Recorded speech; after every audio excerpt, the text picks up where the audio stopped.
So I wanted to do a video all about Rachel Reeves' New Budget, and I don't really know where to begin on the subject since I'm both a Labour voter myself. I voted for the Labour Party this year, and I'm also from a farming background, and I stand to inherit a farm at some point in my life. This increase in inheritance tax, this above the £1 million threshold, putting it up to 20% inheritance tax for farms for the first time in history, is going to be a major blow to us. It'll be a major financial bit of baggage that we'll be having to carry around probably for many years, maybe a decade or so after my father dies.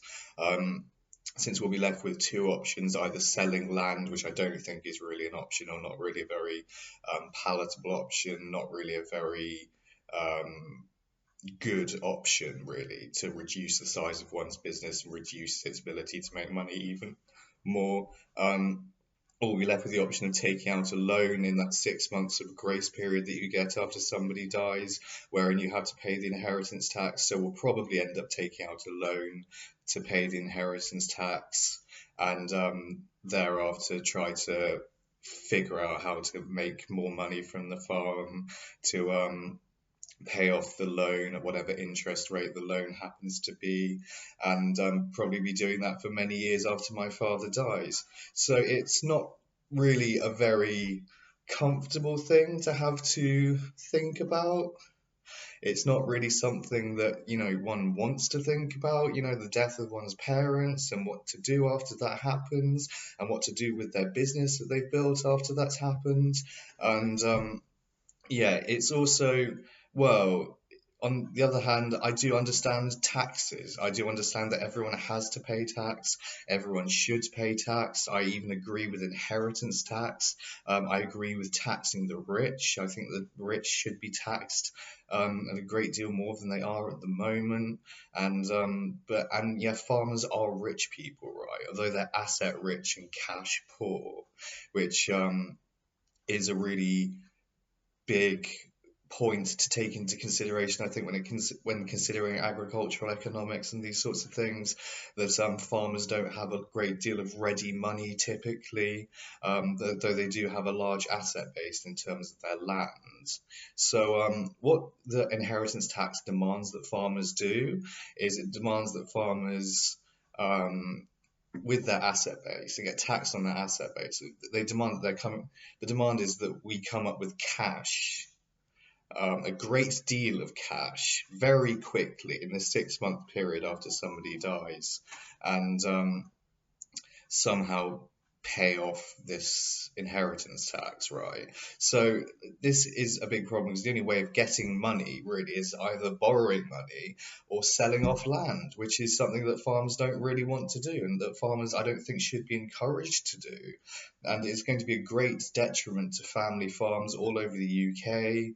It's going to it'll cause the rise of more businesses buying up land as commercial investments. It'll give rise to more companies purchasing land to develop it into property. And all of this goes against, well, a huge number of considerations when it comes to farming in the countryside. It goes against food security notions. It goes against notions of environmentalism, since we'll see the degradation of more wildlife habitats and so on due to yet more housing development on land and all this sort of thing. And it is not an ideal budget, I don't think. I think the £1 million threshold is too low. I think that should be raised to more like £3 or £4 million.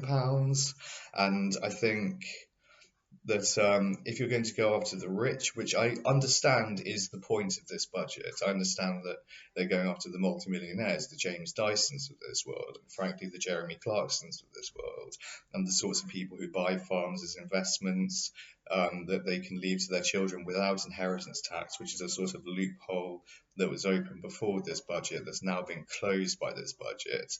But as another commentator said the other day on Farming Explained, Ollie on Farming Explained said the other day, that it's very ham-fisted, and I believe that was very adroitly put. It is indeed a ham-fisted way of doing things.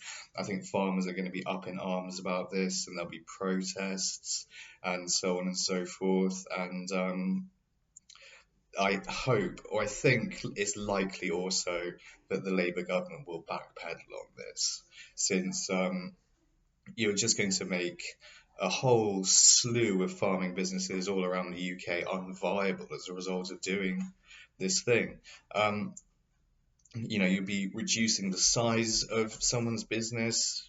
Say if they're milking cows or whatever, you'll be reducing their acreage and they'll have to milk fewer cows, which makes the business less profitable, which will put the business into the red and they'll end up having to sell more or sell the whole thing, or just throw their hands in the air and sell the whole thing as soon as the inheritance tax comes through, as soon as the person dies. You never know. I mean, and then what will that give rise to? That'll give rise to businesses buying up farms basically as investments, or trying to farm them themselves and just adding them to their property portfolios. And we'll see more commercialization in the countryside, and the removal of small family businesses or smaller family businesses from the countryside, which will indelibly and irrevocably alter the culture of the countryside, and it will lead on to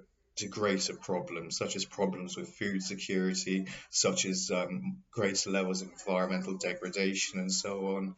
And generally speaking, it will be pretty shitty all around. So it's not a good thing to have to think about. But from my own perspective, thinking about this as a farmer's son, as somebody who has nominally at least the potential to inherit a farm in his future, um, yeah, I do think about this often now, and I do think about what we're going to do about it. But I mean, we're in quite a fortunate situation with my family farm. We have solar panels on our farm, which bring in quite a great deal of money. We have haymaking, which is quite profitable on the farm also. Then we rent out land and buildings to a few other businesses, and that also makes a bit of money.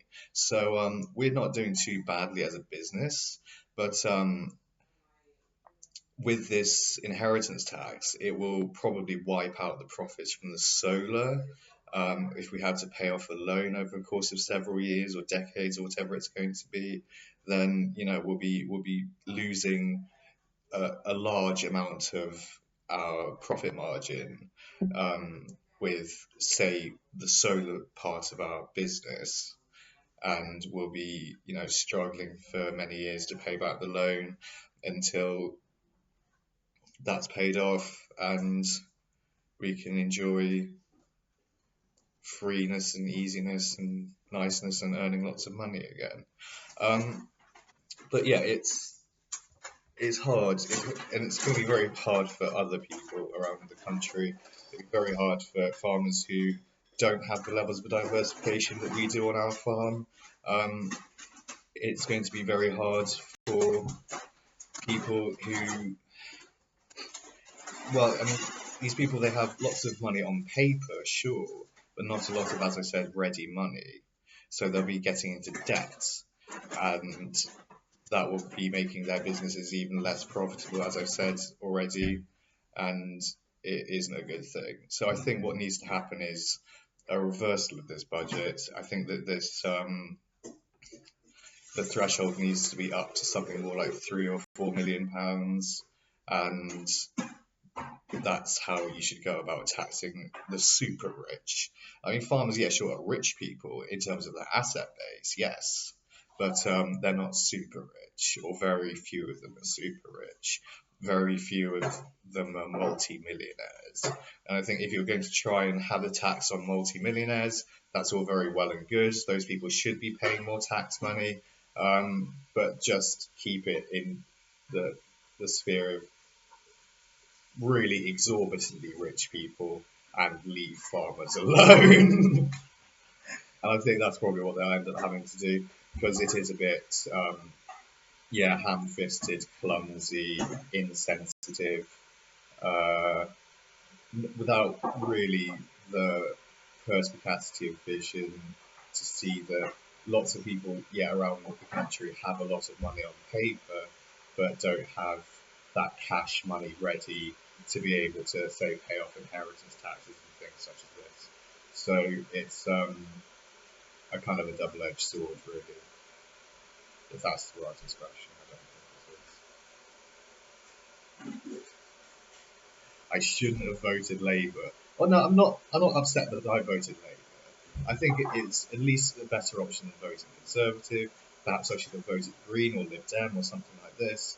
I don't know. Maybe I will be voting Green or Lib Dem in the future and splitting that left-wing vote even more and allowing the Tories or whoever to get into power, or even, God forbid, reform the UK.